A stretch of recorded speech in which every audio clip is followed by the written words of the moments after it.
morning, everybody.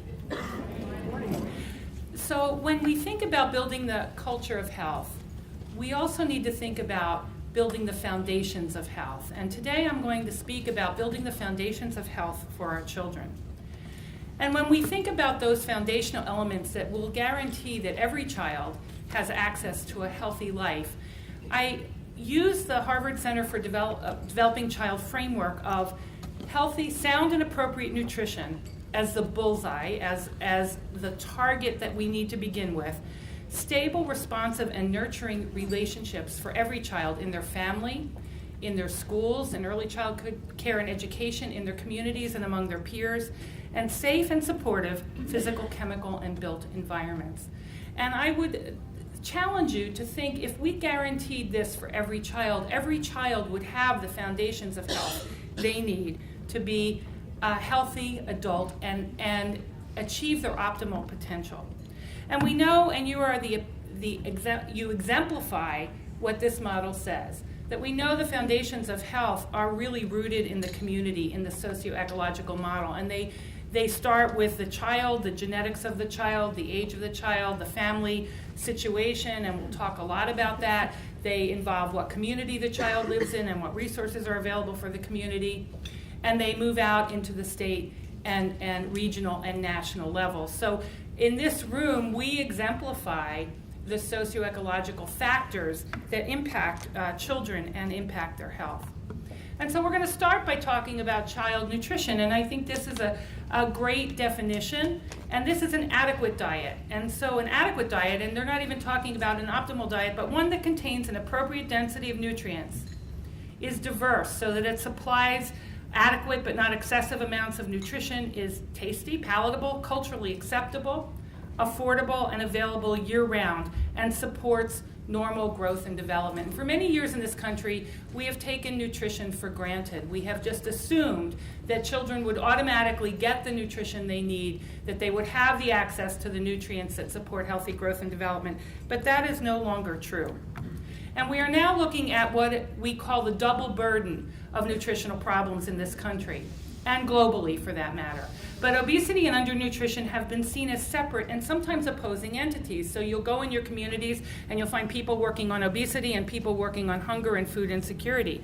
However, these two conditions coexist, and they coexist globally. So now globally we have more children that have problems with overweight and obesity than malnutrition, but they're existing side by side in the same countries, in the same communities, and often in the same families.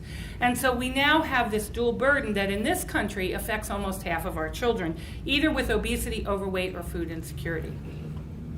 And many of you have seen this map of the United States, and this shows the concentration of obesity in the United States, which at minimum is 10 to 15% in most of our states, but you can see in our southeastern region the high concentrations of obesity. So this means that where a child is born, spends their early years, inexorably alters their health trajectory. They are embedded in their communities, and how that community is and how healthy that community is enables how healthy that family can be, changes their health parameters and changes those health parameters for their life. This is a map that shows our youth, 9 to 12, who consume fruit two or more times a day, and you say that at best, only 10 to 14 of our children are consuming fruit 2 or more times a day. And I just illustrate that use this to illustrate sort of the very basic things that we may take for granted, that people will be consuming fruits and vegetables and consuming a healthy diet, are not necessarily occurring in our reality.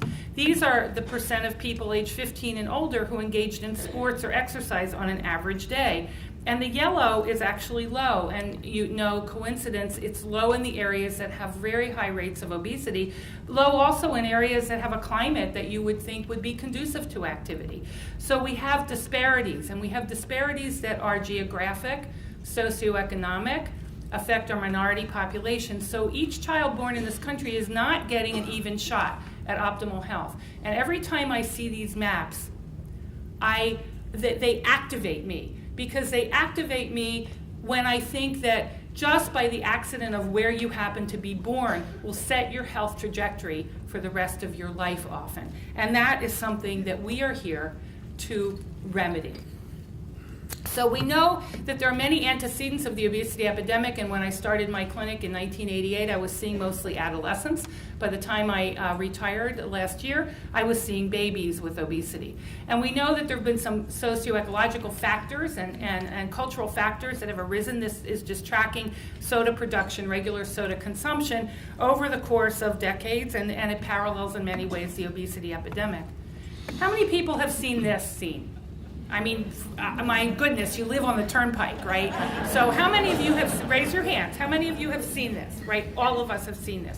So I challenge you, what healthy food could you find in this scenario? Somebody tell me. Nuts, water, maybe yogurt. Okay. So this is on one end of what folks are seeing and when they go out to buy food, but it is common.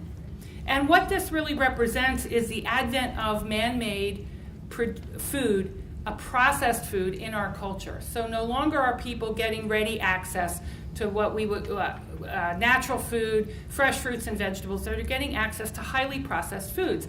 And these foods have been engineered. And I don't know if any of you have heard of what's called the bliss point. Back maybe 20 or so years ago, the Army was puzzled because they needed their soldiers to be eating the rations they gave them in the field. And the rations were not very tasty, and the soldiers were not eating them.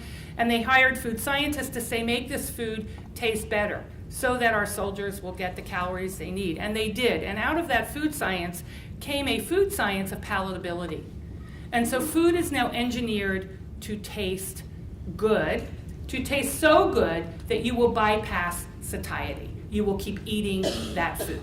Okay, so now we have an environment full of food that's literally been engineered so that you will not just eat one, you will eat two, you will eat enough to bypass when you would normally say you're hungry. Is this the only problem? No, but these are some of the cultural factors that have come into play that have promoted obesity in our culture. The other thing that has happened is low-cost, high calorie-dense food of low nutritional value. So one of my patients would say to me, Dr. Hassink, the dollar meal is not an option for me. It's a necessity because that's how I get a lot of calories for very little money. And if you don't know how to cook, this becomes even more enticing. And so many of you, maybe of my age, might remember home ec, where we taught the kids to cook in school. That has literally gone away. So now we have families, maybe the second, maybe third generation now, who don't know how to cook and prepare the food, even if they had access. So you might say, why is a pediatrician interested in, and why am I here? I'm here because of this diagram. And so if you look at that list of conditions, obesity-related comorbidities, this would be a list. When I went to medical school, I would have said, this is the list that a sick, middle-aged adult would have these conditions. They would have liver disease and hypertension and type 2 diabetes and sleep apnea. Okay? I would never in my life have imagined that I would be seeing a 4-year-old with liver disease due to obesity, or the most common cause of liver transplant in the next decade will be obesity-related liver disease. I would never have imagined I would see a 6-year-old with type 2 diabetes, and untreated in 20 years will result in end organ failure. I would never have imagined that I would have 9-year-olds at home on BiPAP so they could breathe at night because they had sleep apnea. We would never have imagined this. And so this is literally the medical epidemic of medical illness coming behind the epidemic of obesity. And I say that very strongly because I think it's easy to be somewhat glib about obesity when we say it's just about weight and excess weight. It is about what is a serious chronic illness, that extra weight is basically producing inflammatory substances that circulate in our body.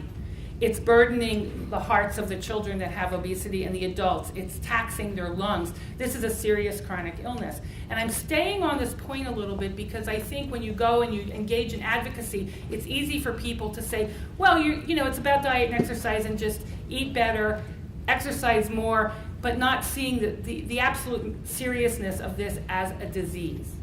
And this is a disease that's going to catch up our young adults and our people in their highly productive and childbearing years and make sick, chronically ill parents for the next generation of children. And this is what we're worried about.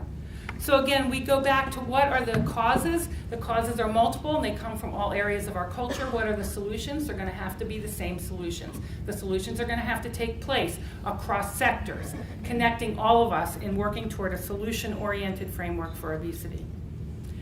So this year, I've been talking a lot about food insecurity. And I've been talking about food insecurity because in many ways this has been an epidemic we've lived with for a long time. About 21% of our children have food insecurity.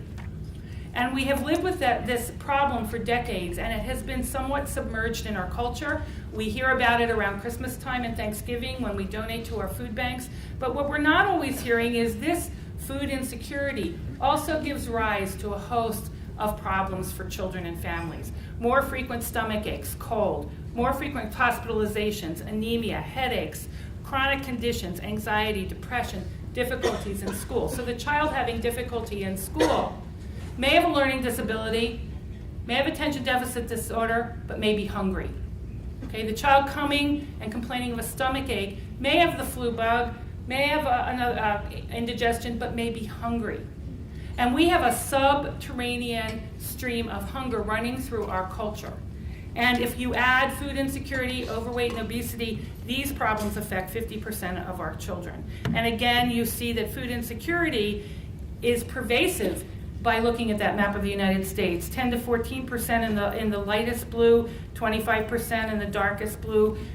Children everywhere in this country are suffering from food insecurity. And what does food insecurity mean? It means that I'm not sure if I'm going to have enough food to eat, especially by the end of the month. Sometimes I have food, sometimes I don't. Very low food security is measured by people who are actually not literally eating enough during the day to maintain healthy growth and their overall health. And it's costly. So the annual cost burden of hunger in the United States is $167.5 billion, and it's associated with the cost of charitable giving for food, chronic illness, psychosocial dysfunction, diminished learning, and economic productivity. So we have a food security problem in our country. So 21% of U.S. children lives in households that were food insecure at some point during 2013, and 1% experienced the most severe level, where these children did not eat enough during the day. I throw these questions up. These are questions from the Food Insecurity Survey, and these are questions parents and families are answering in the affirmative. They worried food would run out. The food they bought did not last. They couldn't afford a balanced meal. They cut the size of a meal. They cut or skipped a meal in the last 3 months. They ate less than they felt they should. They were hungry but did not eat. They lost weight. They did not eat a whole day. And they did not eat for a whole day in the last 3 or more months. So these are questions being answered positively by the families in our country. And children are at higher risk. So if you look at the dark green, where the highest rates of food insecurity are, up to 30%, you see the overall food insecurity is bad enough. But when you look at families with young children and children, food insecurity, again, is pervasive. And we know that half of our children, young children and young families, live 200% or below of the poverty level. So these are our food insecurity rates, and they've been fairly consistent. And again, it's been like this chronic problem permeating our society that is the cause of physical and psychological and learning problems for our children. And the participation in federal food programs, which are the way we as a culture and a nation deal with food insecurity, are good, but not good enough. So one of the questions that we want everybody asking the families you come in contact with, if they're eligible for one of these federal food programs, are you participating? Because this is the way that we are addressing hunger. And without these programs, and now the Healthy Hunger-Free Child Act, which provides school meals, WIC, are under threat in Washington to be rolled back. This is the way we're supporting our families. And if these programs did not exist, those maps would be completely dark green in our country. So again, child health and food insecurity, you've seen the poor health and developmental risk, and something that grabs my heart every time. A clinic in South Dakota started asking parents of young children, of infants, if the families were food insecure. And among the food insecure families with infants, the infants were more likely to have insecure attachments and perform more poorly on cognitive assessments. The adolescents in food insecurity were more likely to experience dysthymia and have suicidal ideation, and it just, as an American, I just stand here and tell you this is not something we want for our country. So I've been speaking this year, working with the USDA about the double burden of obesity and food insecurity in our country. And the dual burden affects the same families. So you have families suffering from obesity and food insecurity at the same time, and we have a very toxic nutritional landscape going on. We have a misaligned food supply, inadequate access, and poor quality. We have micronutrient deficiencies. We have lack of healthy lifestyle skills. If you can't cook the food, you're not going to buy fresh produce if you don't know how to prepare it. We have hunger and obesity and food insecurity existing in the same frame. So the picture of food insecurity today is increasingly a child with overweight or obesity consuming a poor quality diet, and the challenge for low-income families is getting access to enough healthy food to support growth and development. And so the coexistence of these two problems is not surprising, right? Because low-income people are especially at risk for both. They have limited resources, lack of access to healthy, affordable foods, fewer opportunities for physical activity, cycles of food deprivation and overeating, which some think, when you look at the research, leads to overweight and obesity when you have periods of deprivation and then you overeat when food is available. High levels of stress, which itself is an obesity-promoting factor, and we're going to talk in a few minutes about the impact of stress. Stress itself, when a person is stressed, even on the same diet with the same activity, causes weight gain because all your stress hormones increase and they promote addition of weight. Greater exposure to marketing, and we won't spend a lot of time on marketing, but children are marketed to for thousands and thousands of hours during children's daytime television of unhealthy foods and limited access to health care.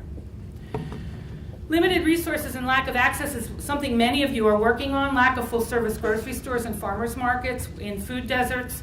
Combined with greater density of fast food gives you a food environment that is not healthy is not the default. Cost differential is a huge driver, and maybe the biggest driver of consumption is the cost differential, and then poor quality of the healthy food available, as your commissioner alluded to. Fewer opportunities for physical activities, and many of you are working on this in your neighborhoods. Crime, fewer parks, expense and transportation to actually have the children participate in sports, and the diminution of PE, in particular among low-income school systems. Cycles of food deprivation and overeating. There are metabolic consequences to running through these famine and overeating cycles, and maternal food restriction of the child because of inadequate food often leads to later obesity. So we have evidence that just metabolically and physiologically this sets up that combined double burden. And financial and emotional stress are contributors here. They're both results of having obesity and overweight and food insecurity, and they are causal in some way of obesity. So food insecurity is in itself a stress, low wage work, difficulty paying bills, inadequate long-distance transportation to needed health services, and neighborhood violence. And greater exposure to obesity-promoting products, which often occurs in our neighborhoods most in need with targeted marketing, and we've all seen that. So strategies to improve nutrition really have been focused on hunger and obesity, and I think one of the things communities can do is see both problems together and begin to align our strategies to tackle both. So you have correcting basic undernutrition and obesity prevention and treatment, while not identical, really can be aligned in a way that promotes optimal nutrition for every child, no matter what their situation. So education, food provision, supplementation, approaches to scale up, delivery strategies, reduce disparities, family systems change, all of these things can be combined to an approach, I think, that will allow our children to achieve optimal nutrition wherever they are. Neighborhoods, again, you see the undernutrition and obesity approaches. I think these need to be combined here so that we look at the problem holistically and we make sure that every child has access to optimal nutrition. Employers and workplaces can be big actors here and big players, and many in this room, you'll hear workshops later about many of the employers, how they are working to alleviate these problems. Again, we have solution-oriented action to take, and I think we need to take this in combination with our employers. And then schools. So schools are a big place where children have access to breakfast programs, school lunch programs, after-school programs, but the amount of children that need those programs during the year, the summer feeding program does not even approach the need for children to get food. And when last year in the bad weather, it might be an inconvenience to have the children at home when school is closed, but for some children, being at home during those snowstorms means you're hungry. You're not getting enough to eat. So schools and childcare and community venues for provision of food, we need to think not just about the school year, we need to think about weekends. So many people are giving children backpacks with food in it to take home. Many people are trying to change summer feeding program regulations so you can roll right in. If you're a feeding site during the school year, you can roll right into a summer feeding site. In the rural areas, there's requirements that children be fed while you're sort of on site. They're trying to get regulations so you can just drop off food in the rural areas so you can deliver more food to more children. So at the community level, you know what the interventions are, and we're asking the community organizations to step up and get engaged in providing education, skills, and actually food. And even the hospitals are. So some of the adult hospitals now have food pharmacies. Hasn't hit the children's hospitals yet. So food pharmacies are something where if you're an adult and you have food insecurity at home and you just had surgery, you stop at the food pharmacy and get food before you stop and you get your prescriptions to take home. Because we know as physicians that you will not heal well if you don't have adequate nutrition. Hospitals are having farmers markets and providing food education and are the sites of summer feeding programs. And again, we have our WIC sites and our SNAP participants and Food at Head Start as our federal feeding programs. So advice we give to our pediatricians now, and we just released our food security policy statement a month ago, is ask the 2 food security questions of your patients. And of course, you never want to ask any questions without knowing how to give those patients access, know where your community food banks are, and ask if people are participating in federally qualified federal food programs if they're qualified, and then screen for poverty-related health conditions, because we know the health conditions that go along with food insecurity and poverty are pervasive. So now I want to switch to the second ring of our circle and talk about healthy relationships and toxic stress. So we released a technical report, which is basically a lot of background on toxic stress, and it was called The Lifelong Effects of Early Childhood Adversity and Toxic Stress.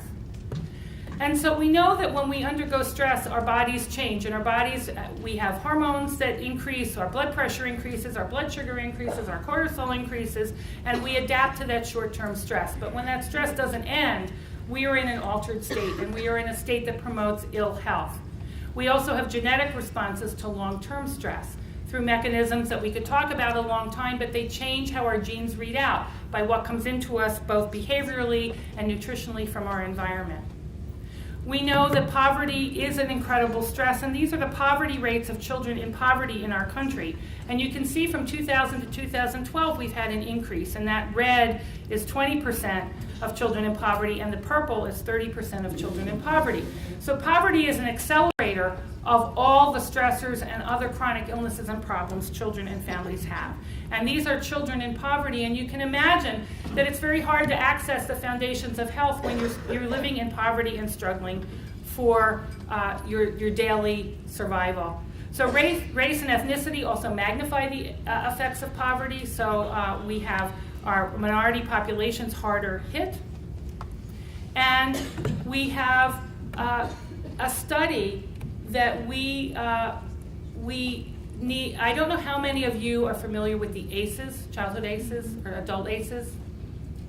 Okay, I'll just spend a minute and tell you about that study. Vince Folletti was a doctor on the West Coast, worked for Kaiser Permanente, and studied adult patients with chronic illness. And ironically, a lot of these patients had obesity. And he asked the adults what had happened to them as children. And high percentages of adults, 20-25% of adults, had child abuse, psychological abuse, emotional abuse, parent dysfunction, maternal mental illness, parent incarceration, very high rates of these adverse childhood effects. And when Dr. Folletti then looked at the adult health status as adults, he found something remarkable. Maybe not remarkable to those of us who work with families all the time, but remarkable because now for the first time we had data that the number of adverse events you had as a child directly linked to your rates of heart disease, cancer, diabetes, orthopedic problems, liver disease, high-risk health behavior, smoking, promiscuity, drug addiction, mental health problems, poor job performance. So we know now that what happens in childhood is crucial for what happens to those children right then, but also crucial for their later health trajectories and completely alters and can alter their later longitudinal health. And so what is happening here is that we need to look at the child as if we don't build the foundations of health in childhood, we are in a compromised position when we are trying to get to a healthier population. So I want to spend a little time with us in a more reflective mood. And I want to talk about, and I'll go back to this slide, in our vision statement at the Academy, a part of our vision statement says that we want to raise the value of the child to society. And I will offer you this, that we are not going to attain a culture of health and we are not going to build the foundations of child health if we are not working on raising the value of each and every child to society. And this talks about human capital. So human capital is all the potential a child brings to party when they're born. And all the things you acquire to be a adult who is optimizing their fullest potential. Your knowledge, intelligence, common sense, your personal attributes and talents that are housed within you. And what builds human capital for a child, the first builder of that human capital is the family. And I think that we need to begin thinking about how we shift how we're thinking about children and look at some of our frameworks from a child's perspective. We should be asking ourselves the question of what human relationships and how human relationships affect the child.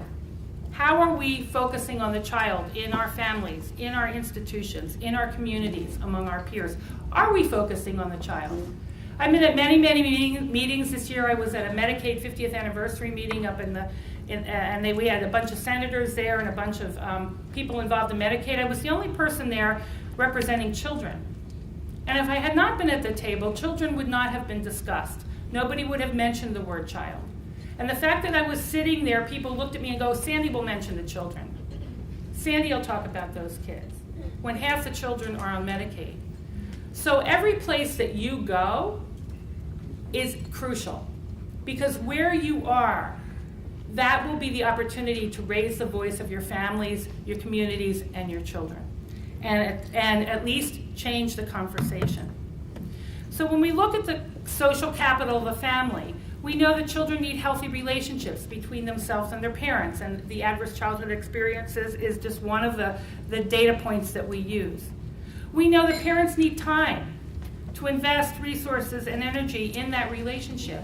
And parents are running out of time and often have no time and often don't even think they have time, which is why our early literacy programs are so important, because the act of reading to a child is not only promoting literacy, it's promoting that relational strength that the child needs, that resilience that child needs. We know that stable family structures are important. We know that an adult taking an interest in a child is important, and if you have a mom who has depression, postpartum depression, the amount of interest that she can take in her baby is reduced because of her own depression. We know that parents need to be aware of child activities. It's not enough now to just assume children will get enough activity or get enough healthy food. And families have to have time and energy to do that.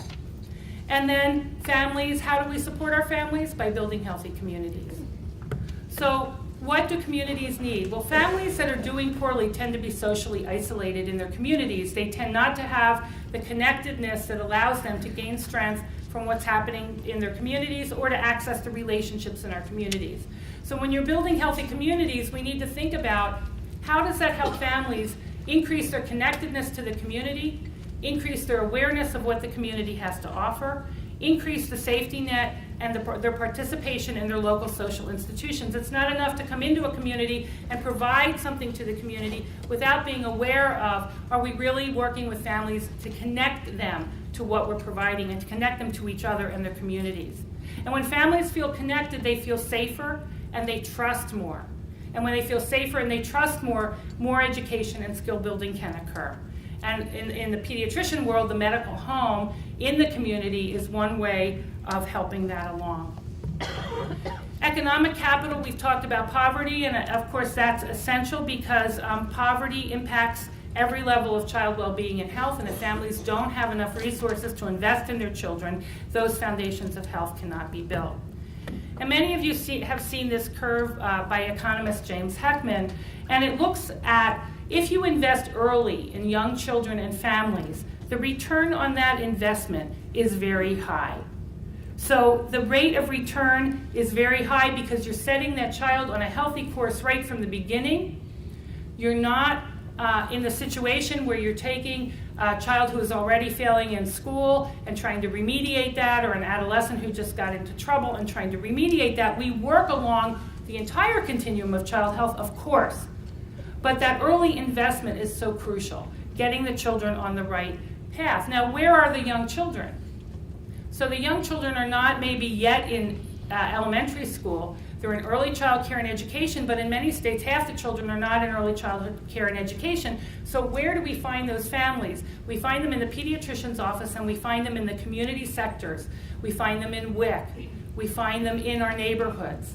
So finding the young families, connecting them, integrating them into the community, help provide these essential foundations for child health. And a lot of us are very focused on this work with young children. And then we look at the environment that children have, and we all know this. And so healthy communities really are looking at how do we remedy food insecurity and get healthy food available.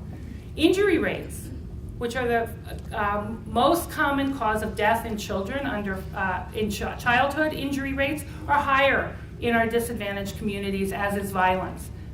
Bullying and teasing occur both in the culture, with children with obesity in schools and in the community, and in families. So about a quarter of children are bullied and teased in school, and about a quarter are also, or in addition to, bullied and teased in their own families. And safety is also a consideration. And educational capital. So we know that early childhood education, quality early childhood care and education is essential to our children. States vary between 20 and 50% of states not having 20% of children to 50% in some states don't have access to quality or any early childhood care and education. And then investment in our youngest children, investment in all children and families really is an equity issue. It's an equity issue for all our children. It is the way that we will help all children reach their potential. And so it's not enough, I think, anymore to say, well, everybody has an equal chance at this job or this education or getting into this school. They don't have an equal chance unless we have built those foundations for each of them. And so when we talk about things like institutionalized racism, this is what we're talking about, not building the foundations of health for all children. So when children have high social capital, they will function well. And we will have healthy children doing well in school, and we will have a population that's healthy, and we will have a country that's healthy. So I'm going to stop there and just take questions or comments now, and I really appreciate your kind attention this morning. So thank you very much.